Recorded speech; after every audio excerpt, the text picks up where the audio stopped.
So another effect that people like to apply to their images is the sepia tone effect. And that's a common question I get is, how do you do that? And Camera Raw makes that really, really simple to do. Here I've got a color image that I've already converted to grayscale. I'm in the HSL grayscale panel. It's the fourth one over from the left, and that checkbox has already been turned on, and I've already got some custom conversions here.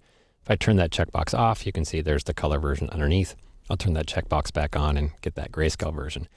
What we want to do now is add color back to the image, but only in either shadow areas or the highlight areas. Or you can do a combination of both depending on what your end goal is. So to do that, we're going to switch over to the fifth tab, the fifth panel, and that's called the split toning panel. Once here, we can see that we've got separate sliders for the highlights in the image and the shadows of the image.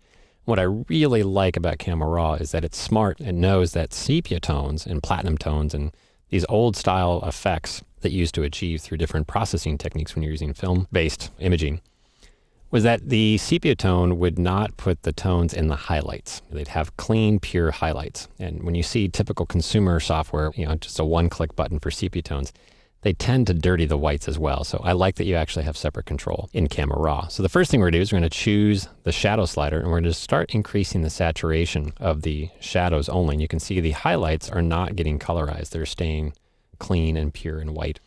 Once I increase the saturation, I typically don't go much beyond 25, and even most of the time keep it at about 20. Once I set the saturation I want, I can then use the hue slider and dial in the particular effect I'm looking for. So if I want a nice sepia tone, I've found that hue 50 is kind of the classic old look there. But of course, you're not limited to this. You can do a green tone, a purple tone, a blue tone, a platinum tone. It's really up to you. But if you're chasing that sepia tone, 50 is a good starting point there. Now, split toning means you can actually apply color to both the shadows and the highlights, and that's why you're given separate controls here. So in the interest of showing you everything here, if I want to create a split tone, I can increase the saturation of the highlights as well, and then you can get some pretty interesting effects by actually choosing a different hue for the highlights and a different hue for the shadows, and create some really interesting color effects.